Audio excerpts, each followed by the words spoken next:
Me gusta por ahí explicar dado que engloba muchos de los conceptos de esta materia y además, bueno, engloba también muchas otras asignaturas que están viendo, como matemática para ingenieros, que, bueno, básicamente explica cómo es el tema de la modelación matemática cuando tenemos un problema complejo, bueno, como es nuestro caso, que son las redes eléctricas. Eh, Dado que, bueno, nosotros cuando resolvemos un ejercicio, si se han dado cuenta, lo podemos plantear. Generalmente lo planteamos con el uso de las funciones senoidales, ¿bien? Como que se le llama, bueno, en el caso de que tengamos una fuente, se le llama, bueno, tenemos una excitación, que es la que produce la señal que a nosotros nos interesa, y generalmente tenemos una salida que es la corriente. Bien, o puede ser al revés, capaz que la entrada es la corriente, bueno, y la salida es la tensión. Básicamente, la idea va a ser la misma. Entonces, generalmente tenemos una entrada y una salida, bien, y tenemos una caja negra que, bueno, tiene algo, que en nuestro caso es un circuito, que puede ser simple, sencillo, o puede ser súper complicado. Y bueno, con Claudio están viendo, seguramente vieron Norton, Thevenin, y bueno, cómo es para simplificar circuitos. ¿Todo eso lo han visto?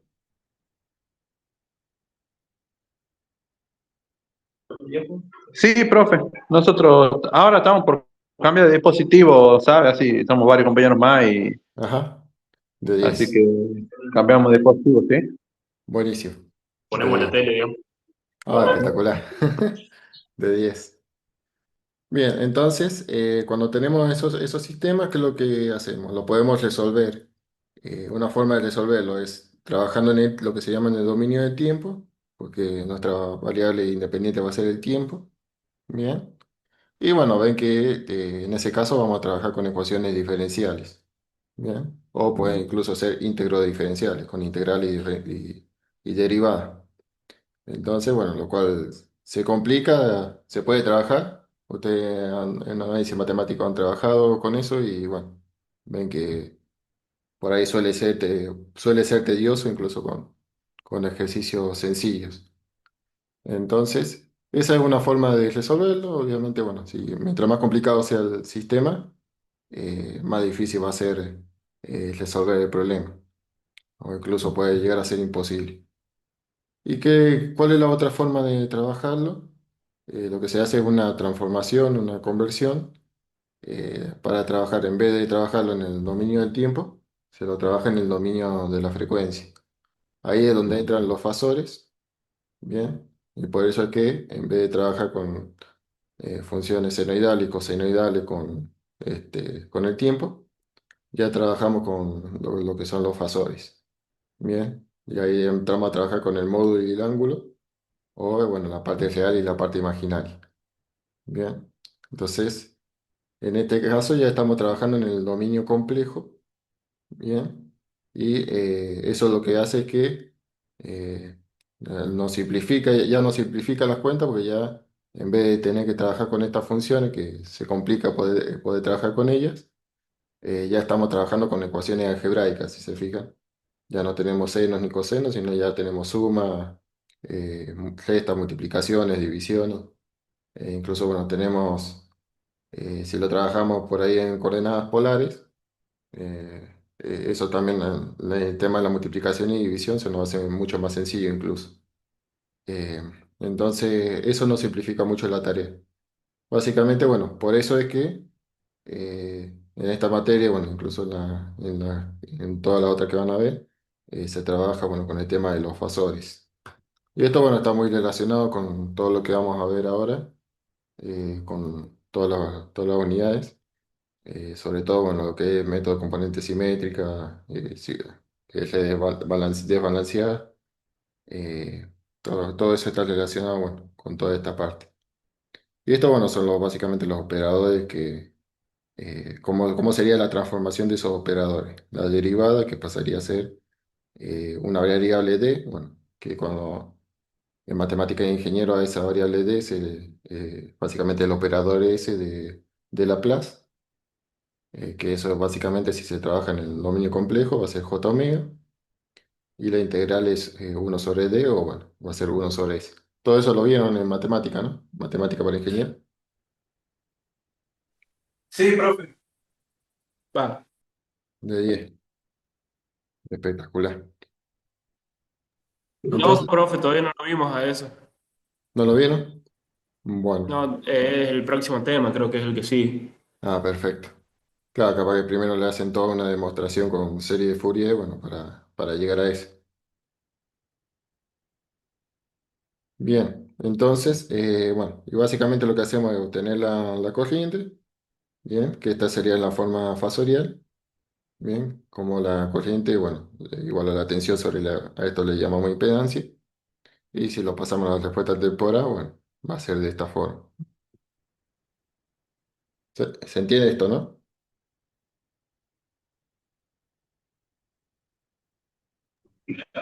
Sí, profe, te entiendo perfectamente. Buenísimo, de 10.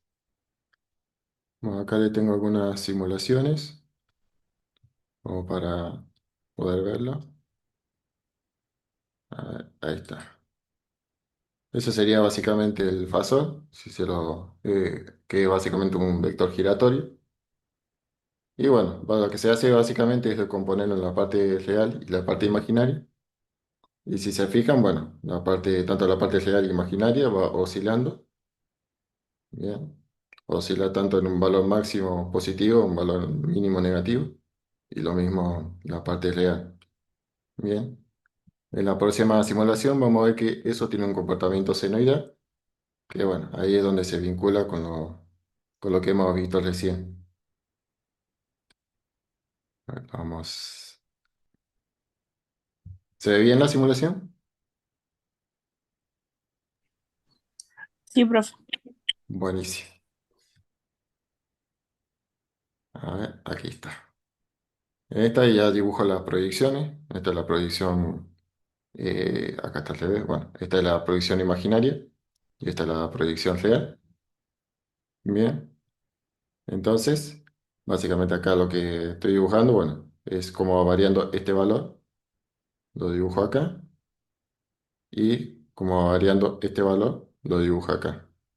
Entonces, Eh, básicamente se ve que las dos proyecciones varían en forma senoidal y cosenoidal.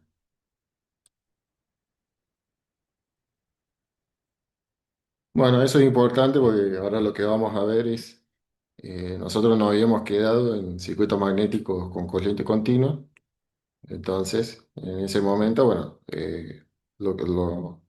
era sencillo porque, bueno, la corriente no variaba, la tensión, como la tensión no variaba, la corriente no variaba, bien, entonces, bueno, se volvía bastante sencillo el análisis.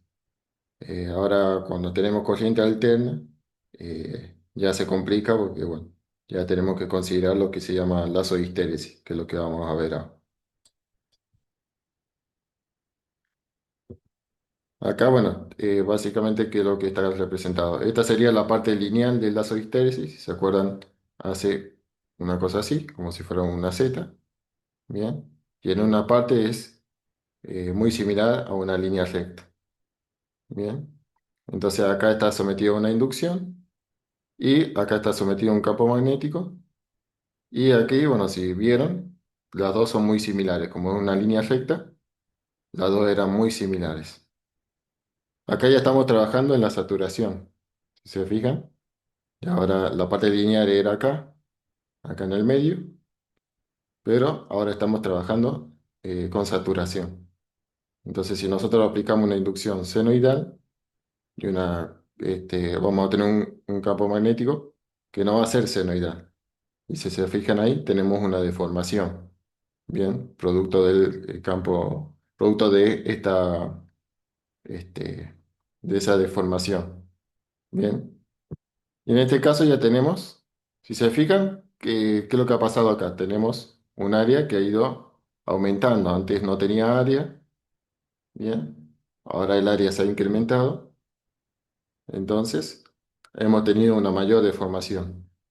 Todo eso lo vamos a ver ahora en las diapositivas, capaz que no lo veamos todo, que lo veamos en varias clases. Así que bueno, tenemos tiempo para ver todo eso. Y acá, bueno, tenemos una mayor área y si se fijan, bueno, ya se ha deformado mucho más.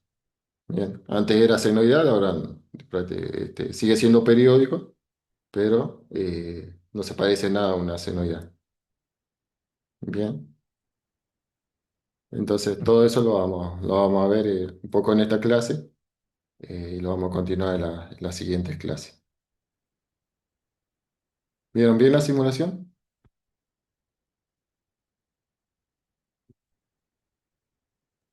Sí, profe. Buenísimo. Ahí, venimos acá.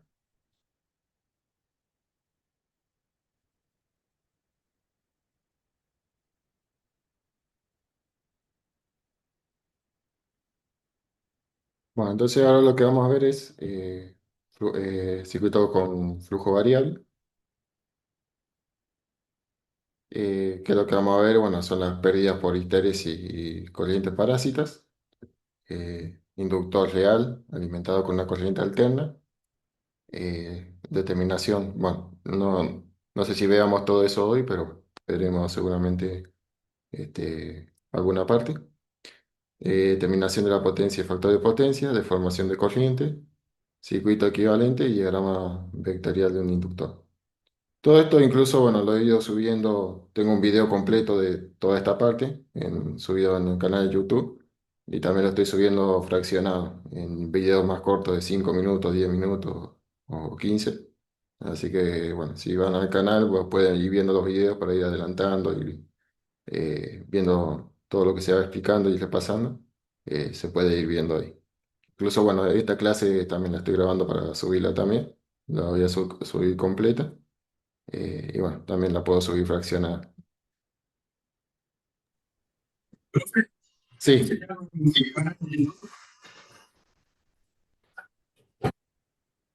sí, ¿y alguien iba a preguntar algo? Sí, profe. Sebastián preguntó si nos puede compartir el canal de YouTube. Sí, a ver, ahora lo voy a compartir ¿cómo se llama? En el grupo de WhatsApp. A ver, acá lo tengo.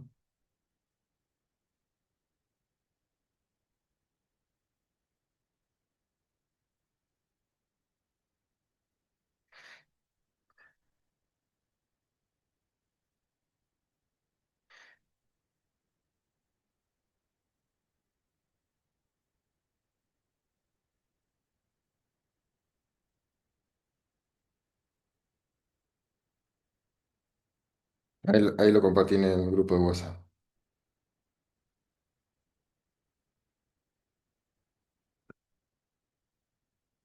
Ya, sí, De ahí 10, profe, ahí llegó. de 10. Espectacular. Ahora después les voy a compartir las secciones donde están grabadas esas clases, así las pueden ver.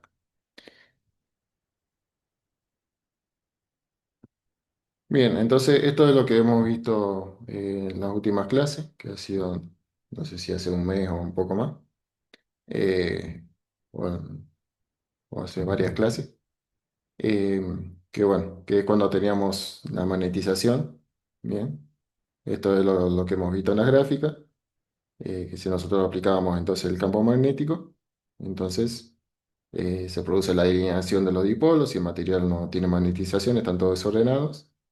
Y bueno, a medida que se magnetizan, se van alineando hasta que, bueno, tienen una dirección cada vez más predominante. Y al último, bueno, como están casi todos alineados, cuesta mucho poder alinear cada vez más dipolos. Y por eso, bueno, el trabajo cada vez es mayor para poder alinear. Produce, bueno, la misma cantidad de trabajo de campo magnético. Entonces... y bueno, este es básicamente lo que se llama lazo de histéresis, que es cuando se hace la magnetización y desmagnetización del material. Bien, nosotros llegamos hasta un flujo máximo, después dejamos de aplicar, reducimos el campo magnético, se reduce la inducción, reducimos la inducción, se reduce el campo, bien, hasta que queda un campo residual. Y después, bueno, para eliminarlo hay que aplicar un campo negativo.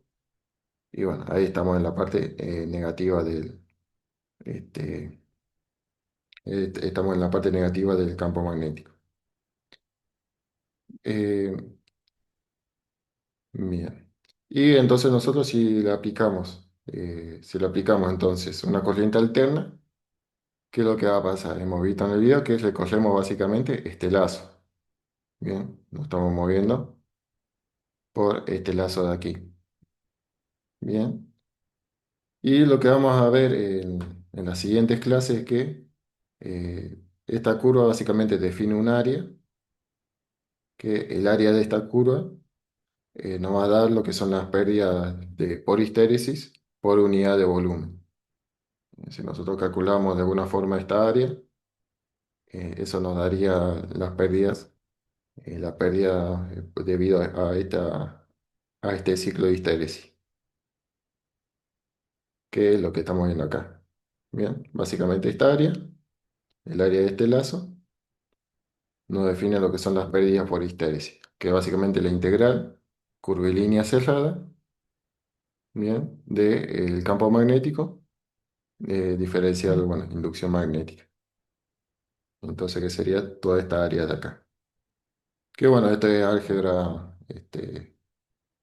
vectorial, bueno, que bueno, ahí es donde ven que sí, básicamente hacer lo que es el trabajo de una trayectoria cerrada, bueno, eso nos define lo que es el área encerrada. Eso es básicamente, este, ¿cómo se llama?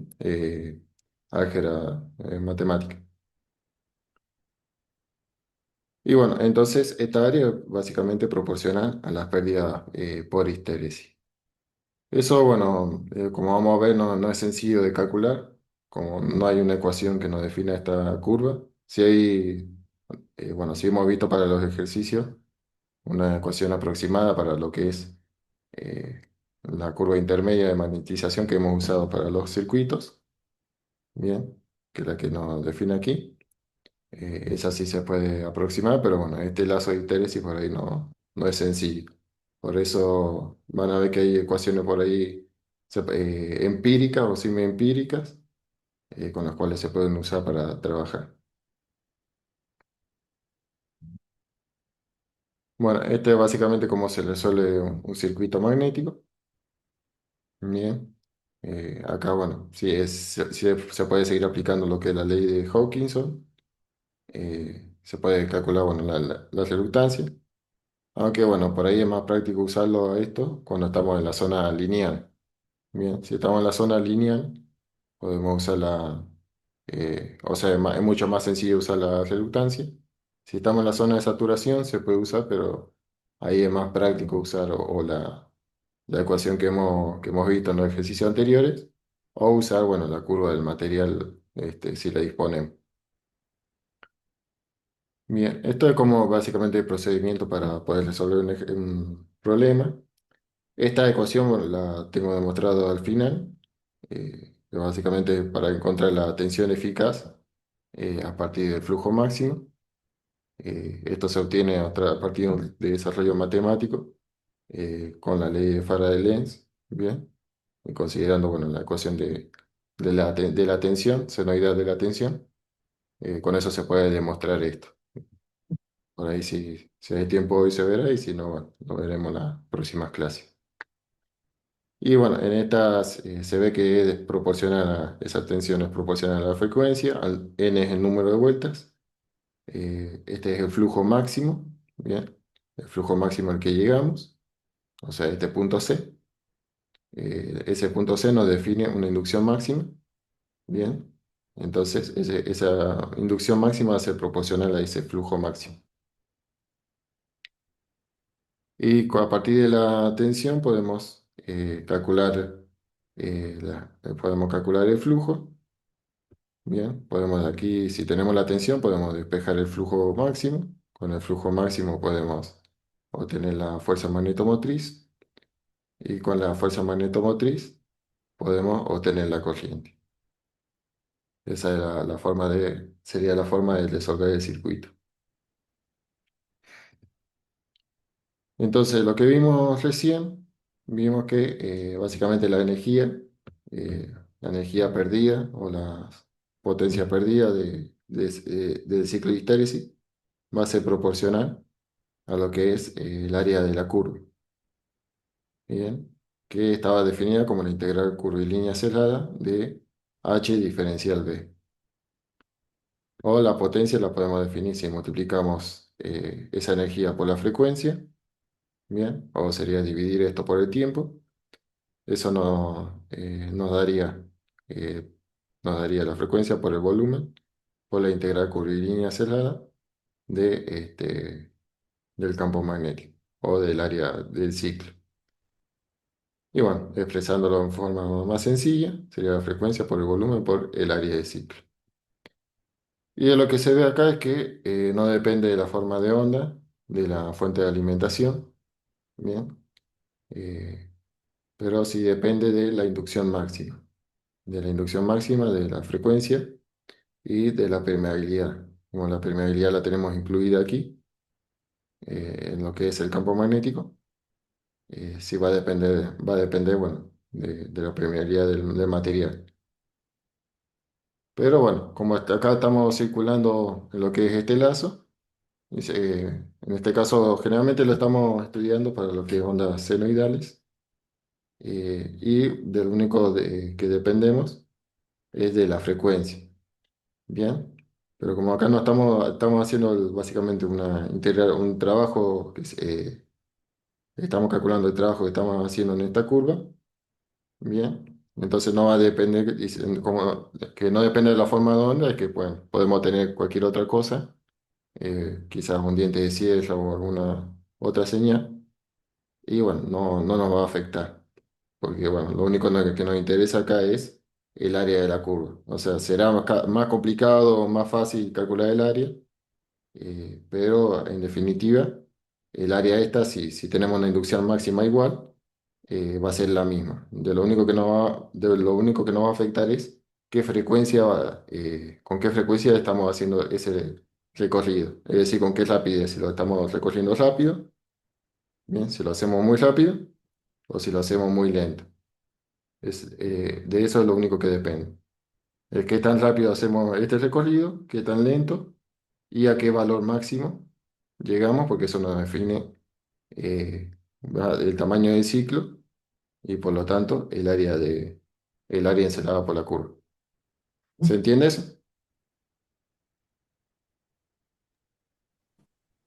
Sí, sí, profe. Buenísimo. Bien, entonces, bien, Steinmetz en 1892 propuso experimentalmente esta ecuación. Bien, vemos que respeta que sea proporcional a la frecuencia, como habíamos dicho acá, que sea proporcional al volumen. Y acá, bueno, le agregó una constante, un coeficiente de Steinmetz, que varía entre 100 y 200 para cero al silicio. Y depende, bueno, también de la inducción máxima. Y bueno, acá tenemos un coeficiente alfa que puede ser entre 1,5 y 2,5. Frecuentemente 1,6. Esto sacado del Fraile Mora, de sexta edición, creo que el de máquina eléctrica o de circuito eléctrico.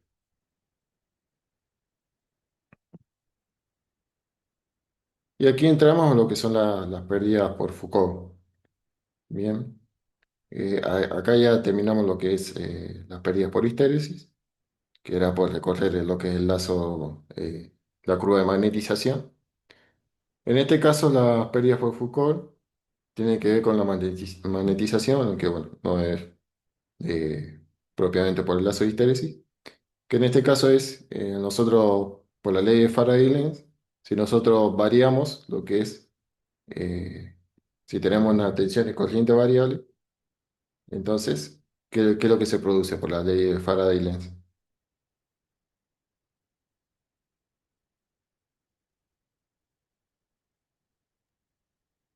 Son corrientes parece que se oponen, ¿no? Claro, exactamente, exactamente. Nosotros como estamos produciendo, tenemos una corriente variable, estamos produciendo un flujo variable, ¿bien? Entonces, como estamos produciendo un campo magnético variable en el material, vamos a tener unas corrientes inducidas en el material magnético, ¿bien? Que tenemos acá, todo esto es el material magnético. Entonces, dentro del material, como es un material conductor, vamos a tener corrientes inducidas dentro. Vamos a tener lazos de corriente como si tuviéramos pequeños circuitos adentro del material, pequeños lazos de circuito como si tuviéramos conductores pequeños adentro, ¿bien? En los cuales se inducen corrientes. Entonces, y si tenemos corrientes inducidas adentro, vamos a tener pérdidas, ¿bien? Por lo que es el calentamiento del material, ¿bien? Vamos a tener pérdidas dentro del material. Entonces, esto obviamente nos produce, si tenemos pérdidas, entonces nos baja la eficiencia de la máquina y vamos a tener un rendimiento menor. En esta figura, que lo que se ve, esta es una solución, una forma de solucionarlo, que se puede demostrar analizando la ecuación de las pérdidas de Foucault, que para poder reducirlo, ¿qué es lo que se hace? Se lo lamina, que básicamente, en vez de tenerlo un material íntegro, como un material entero, se lo hace en pequeñas partes, ¿bien? Se lo divide al material en pequeñas chapas, lo que se llaman chapas magnéticas, y esas chapas, bueno, obviamente van a estar aisladas y los lazos se van a quedar encapsulados en esas chapas. Entonces vamos a tener un menor recorrido de los lazos y por lo tanto vamos a tener menores pérdidas, dado que los lazos van a ser mucho más pequeños, van a recorrer menos material, ¿bien?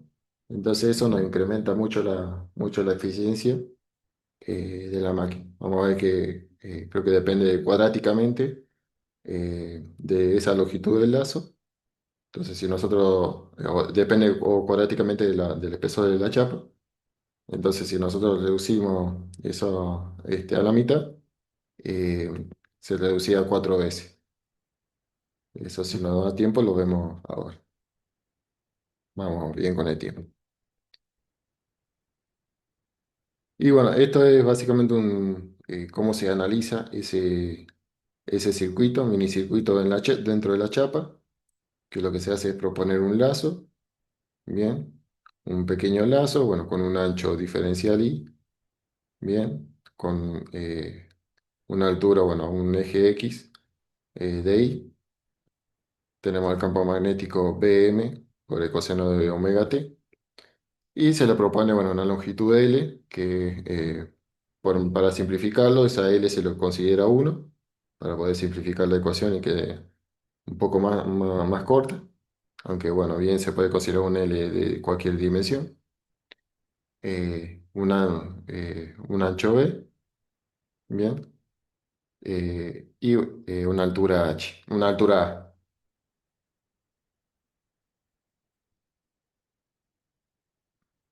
Entonces, analizamos entonces la FEM inducida en la chapa magnética, obteniendo entonces la potencia disipada por efecto Joule. Si nosotros, bueno, analizamos eso, se puede obtener la energía por unidad de volumen, de la misma forma que antes. Teníamos las pérdidas por unidad de volumen para eh, lo que es el ciclo de histéresis.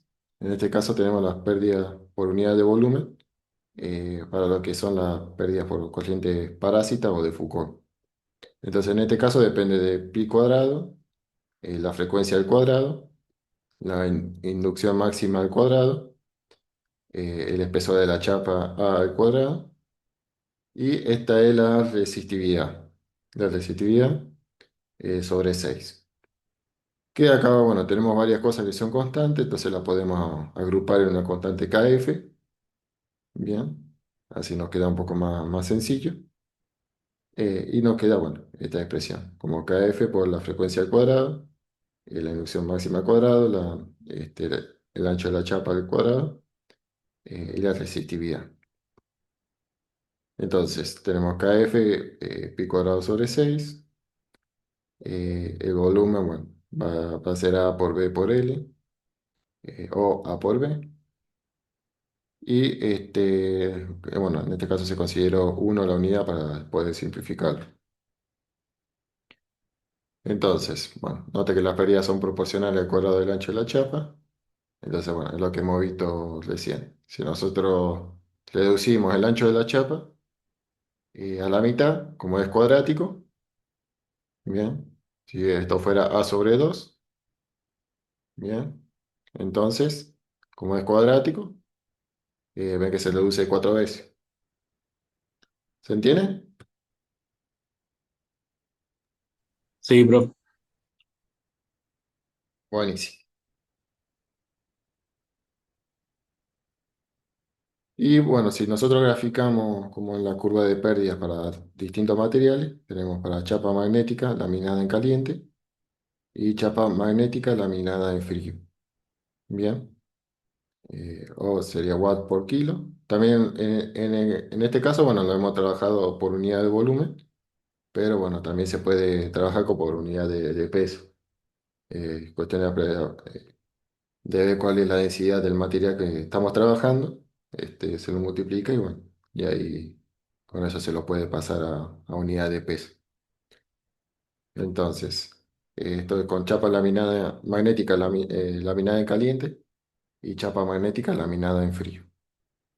Bien que son distintos tratamientos térmicos que bueno, eso lo ven en resistencia de materiales o materiales. ¿Eso ya lo han visto en años anteriores o en este año? ¿O lo están viendo? Sí, profe, vimos algo de eso en conocimiento de los materiales el año pasado. Buenísimo. De 10. Bueno, acá lo que podemos ver de interesante es que si nosotros consideramos, por ejemplo, tenemos uno de inducción magnética en Tesla, vemos que si comparamos el de chapa magnética en laminado en caliente, bueno, va a tener más pérdida que el de laminado en frío. Bien, entonces tenemos menos pérdidas. Eso va a influir en, bueno, que según qué eficiencia nosotros queramos. Bien, entonces si nosotros queremos mucha eficiencia, nos viene bien de este material. Obviamente, bueno, el precio el costo va a ser distinto de trabajar con esos dos materiales. Entonces, en función de cuál sea nuestro presupuesto y la eficiencia que nosotros buscamos, va a ser si trabajamos con uno o con el otro. Bien. Eh, por ahí, bueno, eso va a depender también de la instalación que tengamos, del presupuesto y bueno, a ver si se contempla un presupuesto grande, bueno, por ahí se puede trabajar con alta eficiencia. Y si, bueno, se tiene un presupuesto pequeño, se puede trabajar con baja eficiencia.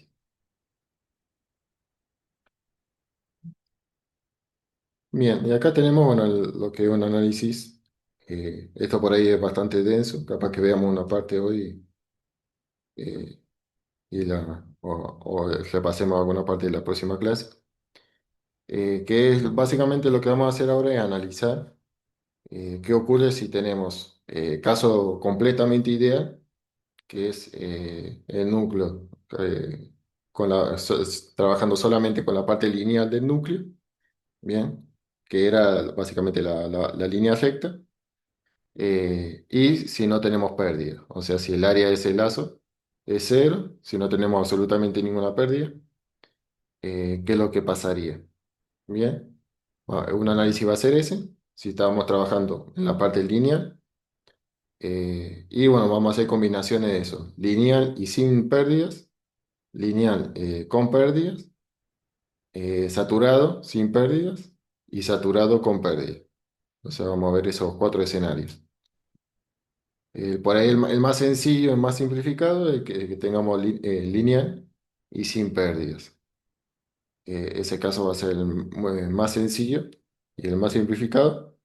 Simplificado, bueno, porque si consideramos la parte lineal, entonces podemos usar tranquilamente la ecuación de reluctancia. Como el mu va a ser constante, bien, el mu va a ser constante, como estamos en la parte lineal. De esa forma, bueno, podemos tranquilamente trabajar con esto y bueno, vamos a llegar a lo que es la ecuación de la inductancia con eso. Como ahora lo vamos a demostrar. Entonces acá tenemos el circuito magnético, entonces estamos aplicando la tensión alterna o la corriente. Tenemos el flujo, ¿bien? Entonces ese flujo máximo, el valor máximo de ese flujo está dentro de la zona lineal. Bien, no llegamos a la zona de saturación. Entonces, si nosotros analizamos por ley de Faraday-Lenz, tenemos que la tensión, el número de vueltas por la derivada del flujo con respecto al tiempo. Entonces, y el flujo dijimos recién que era igual a mu por número de vueltas por la corriente de excitación sobre la longitud por la sección.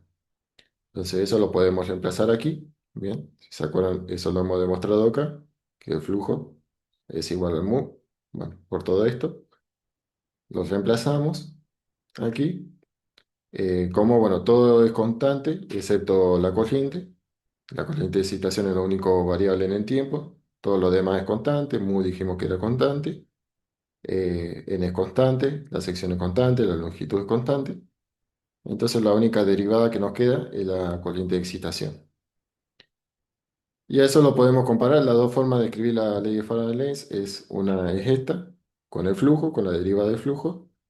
Y la otra forma es escribirlo con la corriente, como la inductancia o la derivada de la corriente.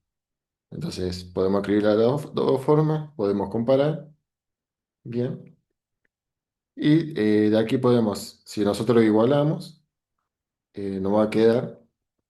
En las dos tenemos, si se fijan, en las dos tenemos la derivada de la corriente de excitación con respecto al tiempo, por eso se simplifica. Nosotros al igualar, eso lo podemos simplificar, entonces nos queda directamente que la inductancia es igual a todo lo demás. Igual a, igual a mu por el número de vueltas al cuadrado por la sección sobre la longitud. Bien, esta se le llama autoinducción, que bueno, eso resulta de igualar esas dos ecuaciones. Y lo que se ve también acá, si nosotros igualamos estas dos ecuaciones, es que como esto es una constante, básicamente esto no depende del tiempo, la inductancia también, porque todos estos valores son constantes, no dependen del tiempo. Entonces, lo que se puede ver acá es que el flujo está en fase con la corriente de excitación. Básicamente, porque tenemos dos valores proporcionales aquí. Entonces, si esta función es senoidal, bien, esto también va a ser senoidal.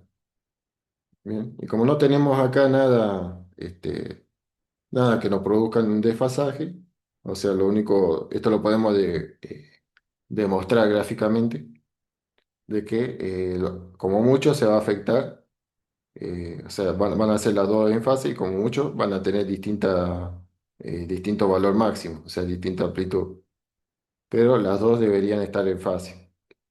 Esto, incluso, bueno, podemos esto trabajarlo, por ahí capaz que se vea mejor. A ver si tenemos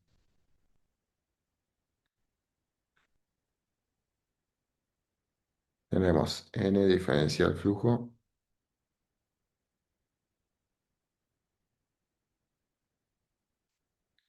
Bien, esto incluso yo podría, como n es constante, podríamos hacer este desarrollo. ¿Se ve esta letra? He puesto un color medio frío. ¿Se ve? Sí, se ve, profe. Buenísimo. N por el flujo.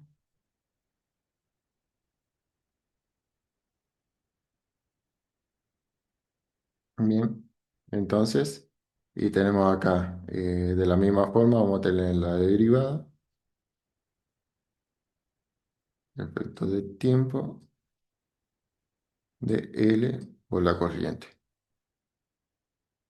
Bien, entonces nosotros podríamos, si integramos, anulamos la derivada. Por ejemplo, podemos despejar el flujo. Nos va a quedar L por I sobre N. Capaz hay un usado, ha hecho algún desarrollo así en física 2, para algún ejercicio. ¿Lo han hecho para algún ejercicio, sí?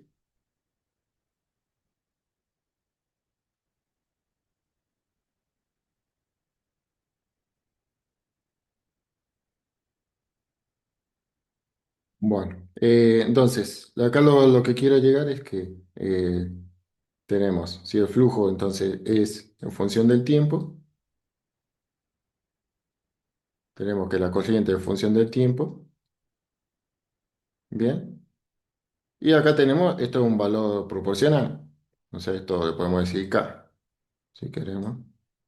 O sea que el flujo es proporcional a la corriente. Por lo tanto, los dos deberían estar en fase. ¿Entienden eso?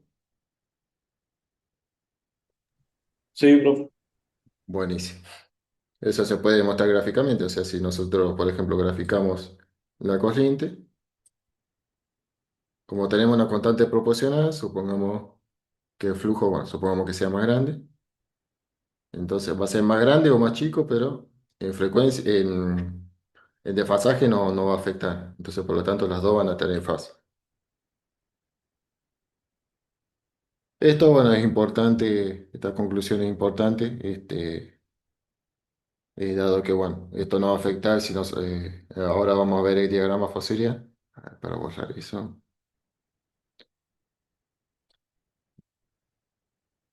acá,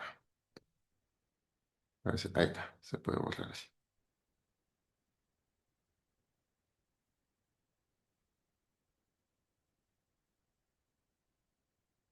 Y, bueno, sacar el lápiz.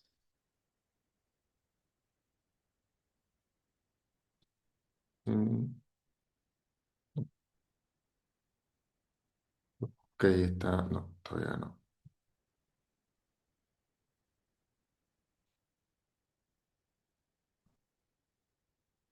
Ah, ahí sí salió. Perfecto. Entonces, si nosotros graficamos, tenemos acá el circuito, tenemos el circuito sin pérdidas, los representamos acá con el diagrama fasorial, tenemos la tensión aplicada, bien, supongamos que tenemos una tensión cosenoidal, puede ser cosenoidal o senoidal. Entonces, el flujo, por ley de Faraday-Lenz, va a estar desfasado 90 grados, en este caso, bueno, está atrasado 90 grados.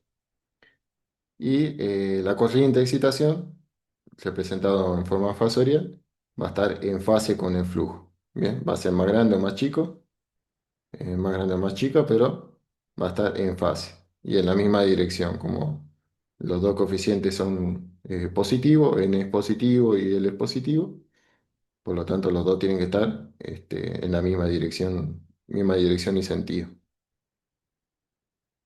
Entonces, esta es la conclusión de núcleos sin pérdida y con permeabilidad constante.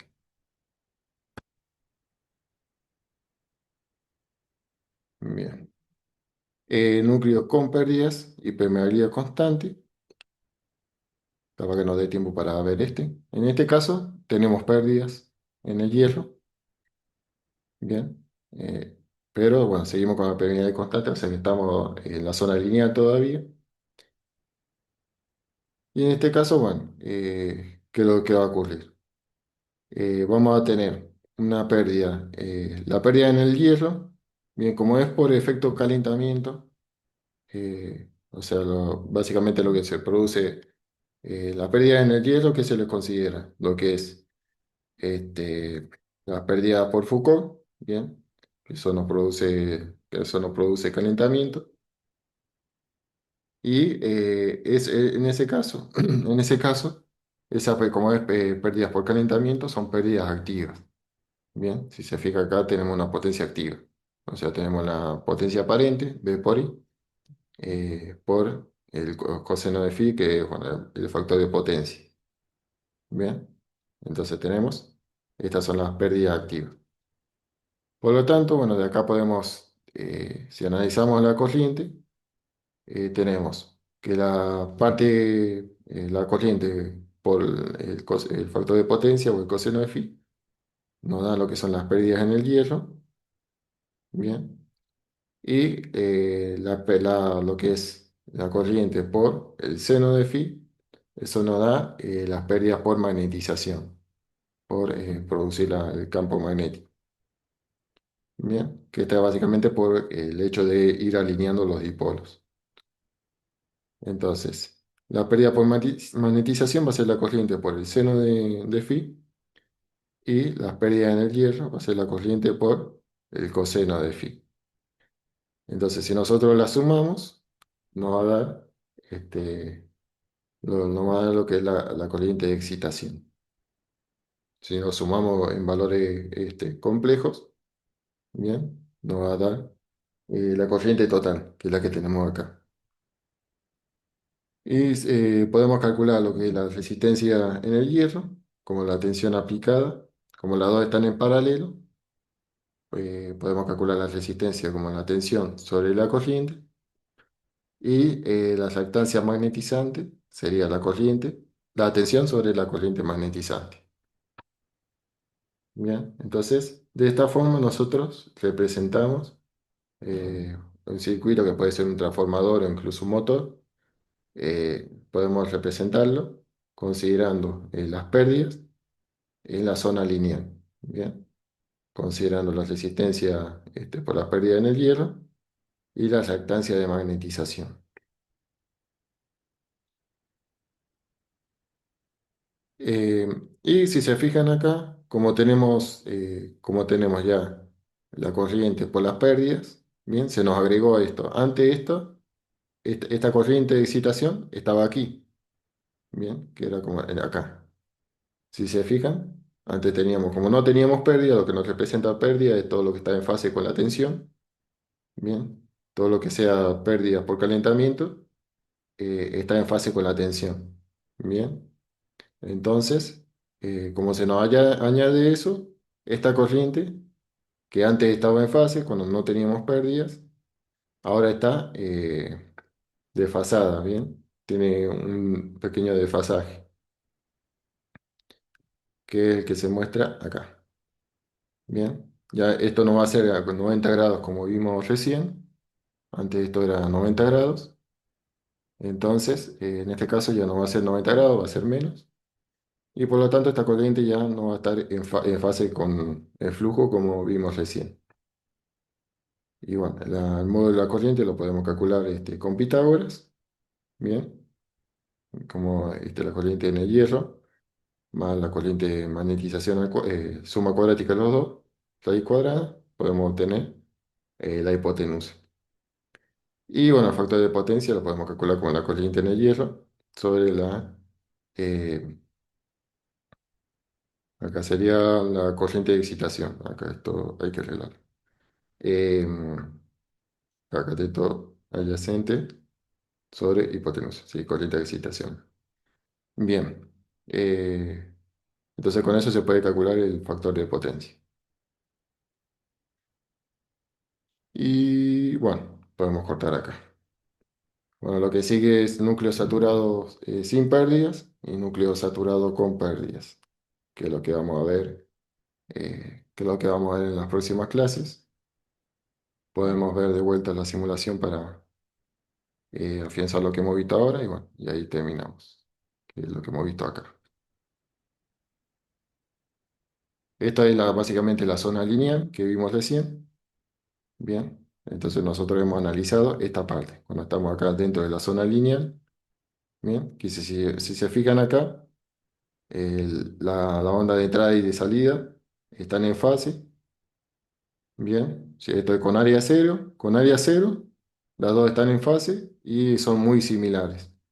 Entonces lo que nos simplifica mucho el cálculo. Cuando ya trabajamos con saturación, bien, acá ya ven cómo se ocurre esa deformación, que eso lo vamos a ver en las clases siguientes. Y bueno, ahí se nos agrega un desfasaje. Ya el cruce por cero no coinciden ambas. Ya las dos no cruzan por cero al mismo tiempo. A eso se le llama desfasaje. Cuando ya, si tomamos un punto de referencia, por ejemplo, el punto máximo o el punto por cero, entonces no coinciden en el mismo momento. Y acá, bueno, a medida que tenemos mayor área de pérdidas, ¿bien? vamos a tener un mayor desfasaje. Bien, en este caso tenemos un mayor desfasaje que se va a ir incrementando a medida de que esta área sea cada vez mayor. Ya la siguiente va a ser un área mayor. Acá, esto ya está bastante exagerado, pero bueno, acá ya se ve que este, se ve como bueno, el desfasaje cada vez mayor. Bien, entonces al incrementarse las pérdidas producidas por el lazo de histéresis, tenemos un desfasaje cada vez mayor.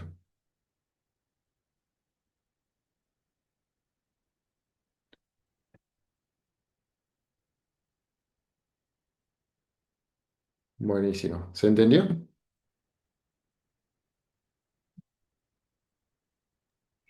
Sí, profe. ¿Alguno tiene alguna duda o ya está todo claro?